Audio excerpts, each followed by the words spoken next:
আপনাকে কি করে ভালো না বাসি ইয়া রাসূলুল্লাহ।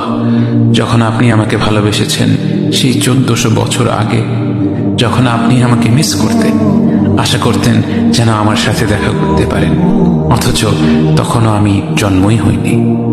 সেদিন সাহাবীরা আপনার চোখে পানি দেখে বলল, ইয়া রাসূলুল্লাহ, আপনি কাঁদছেন কেন? আপনি বললেন, আমার ভাইদের খুব দেখতে ইচ্ছা করছে। সাহাবীরা বললেন, আমরা কি আপনার ভাই নই ইয়া রাসূলুল্লাহ? আপনি বললেন, না, তোমরা আমার সাহাবী।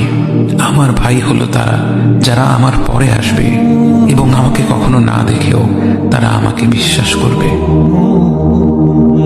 মৃত্যু শয্যায় শুয়ে আপনার অন্তরে এই চিন্তা ছিল যে আমাদের পরিণতি কি হবে। উম্মতি উম্মতি বলতে বলতে আপনি আপনার রবের নিকট ফিরে গিয়েছেন।